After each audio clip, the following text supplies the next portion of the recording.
Di video kali ini gue bakal membahas prospek Bitcoin dalam 1 sampai 2 hari ke depan dan kenapa gue lihat adanya potensi pelemahan harga untuk Bitcoin ya dalam beberapa hari ke depan. Pastinya untuk dalam seminggu ke depan gitu ya, gue tetap bullish untuk Bitcoin karena di sini dari time frame daily-nya sendiri kalian perhatikan kita selalu memiliki support yang lebih tinggi ya, mulai dari 17-an, lalu 18, 19 dan di sini 27 ya.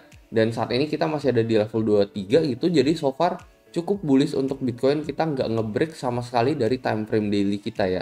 Kalau misalnya kita ngebreak dari time frame daily ya kita break di bawah level 27 ini, yang dimana ini baru bisa dikategorikan sebagai pertanda bahaya untuk Bitcoin. Tetapi sejauh ini so far aman banget buat Bitcoin.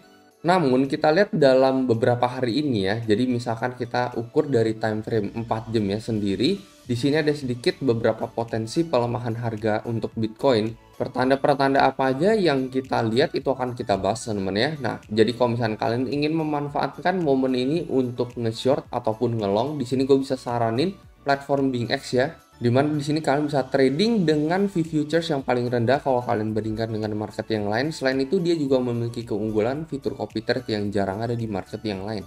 Menurut gue ini cocok banget buat pemula ya. Mereka di sini ada fitur copy trade. Kalian bisa cek sejarah trader masing-masing seperti apa. Sebulan terakhir profit rate-nya berapa, dalam 3 bulan terakhir apakah mereka konsisten profit atau tidak. Jadi menurut gue cocok banget buat pemula. Selain itu bagi kalian yang sibuk kerja, nggak sempat mantengin grafik setiap saat, fitur copy trade ini sangat berguna teman, karena kalau misalkan mereka buka posisi, kita bakalan keikutan, mereka tutup, kita juga bakalan keikutan. Jadi cukup tinggal deposit duit doang, lalu kita tinggal follow copy trader tersebut. Mungkin bagi teman-teman yang tertarik, kalian bisa langsung join BingX, linknya ada di deskripsi di bawah, teman-teman bisa langsung mendapatkan bonus sampai $120. Nah, mungkin nanti gue akan membuka posisi gue juga ya, teman-teman ya, dengan Strike SL ya. Strike SL itu mungkin bisa berada di level 23.500-an ini, teman-teman ya. Jadi kalau misalnya kita bisa berhasil breakout ya, most likely teman-teman dari atas level 23,5 ini, maka Bitcoin udah kemungkinan bakalan mencapai new all time high teman-teman ya. Kemungkinan besar kalau menurut gua. Entah itu nanti di level 26 atau kita menuju all the way ke level 28 nih ya, karena ini big support yang akan berubah menjadi big resist nanti ya kalau misalkan kita mencapai level ini dalam beberapa minggu kemudian untuk Bitcoin. Cuman seperti yang gue bilang, dalam beberapa hari ini ya kita ngelihat ada beberapa potensi pelemahan. Salah satunya adalah kesempatan untuk Bitcoin naik di kala tanggal 5 Agustus ini. Ini kita gagal teman-teman ya, kita langsung turun lagi dari sini. Harusnya dari sini ketika kita pump seperti ini kita harusnya naik, tetapi ada beberapa penolakan teman-teman, ada beberapa rejection yang terjadi sampai saat ini, jadinya kita masih sideways ya. Jadi agak berbeda dengan yang satu ini, dimana dari sini kan kita all the way langsung naik ke atas teman-teman ya, jadi nggak sideways sama sekali. Yang ini juga kita langsung all the way naik ke atas dan nggak ada satu volume pump yang bener-bener besar banget. Itu pertanda kedua yang gua nggak lihat di kali ini terjadi. Kayak misalkan ini 5% gitu ya, ini yang nggak sampai 5%, 2,5% doang teman-teman. Ini juga misalkan yang di tanggal 1 Juli ini pump sampai 5% ya, hanya dalam satu candle 4 jam. Cuman ini kita nggak ngelihat ini terjadi pada Bitcoin ya, nggak ada pump sampai 5% dan nggak ada satu candle 4 jam yang bener-bener gede banget, yang kayaknya ini adalah pertanda untuk Bitcoin bakalan reverse gitu. Malah dalam beberapa jam belakang ini kita ngelihat ini kita makin sideways gitu ya, tetapi ya sidewaysnya juga ini kita makin lama makin turun ya so far ya at least. Dan seperti yang kita tahu, semakin lama Bitcoin sideways ya biasanya itu menandakan potensi pelemahan harga ya, at least sekitar 60%-nya lah. Bitcoin sideways ya, kebanyakan 60% biasanya dia cenderung ke bawah gitu teman ya. Lalu 40%-nya dia ya bisa aja gitu, masih bisa berhasil breakout ke atas gitu. Untuk target breakdownnya sebenarnya masih sama ya, yaitu berada di kisaran 21 sampai 21.500 untuk Bitcoin.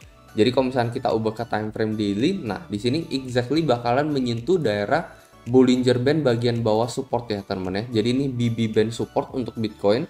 Yang saat ini kalau misalnya kita perhatikan BB Band supportnya ada di sekitar level 21,5 sampai 21 awal juga untuk Bitcoin. Terakhir kan kita menyentuh BB support ini di tanggal 13 Juli ya, dan kita langsung mantul keras setelah itu.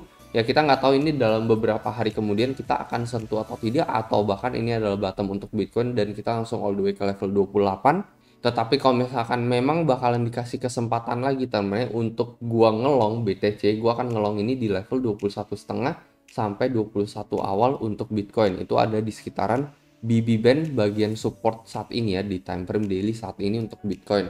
Kalau misalnya nggak dikasih kesempatan ya it's okay, ya mungkin dari sini kita langsung all the way naik ke level 28 dan kita masuk ke dalam probabilitas 40% di mana Bitcoin langsung pump gitu ya. Cuman ya untuk kecenderungan menurut gua 60% kayaknya kita bakalan turun ke bawah dulu teman ya. Ada potensi pelemahan harga untuk Bitcoin, kita turun dulu sampai ke area level 21,5 ini.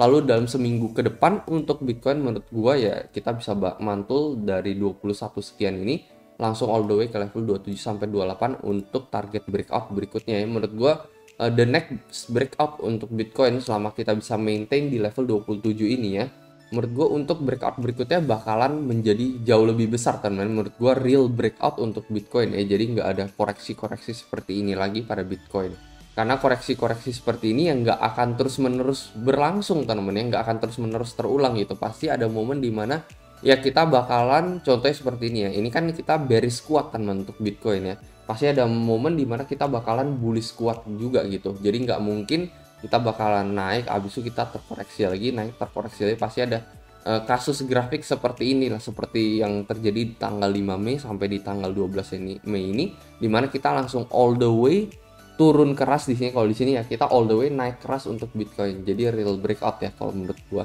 Jadi itu aja teman, kalau menurut pendapat pribadi gue. Kalau menurut kalian kayak gimana? Mungkin kalian bisa coba komentar di kolom komentar di bawah. Saran gue selalu akan riset kalian sendiri lagi sebelum kalian membuka posisi trade apapun, ataupun kalian membeli koin apapun, dan jangan ikut-ikutan teman. Itu aja pesan dari gue, dan seperti biasa sampai jumpa di next video.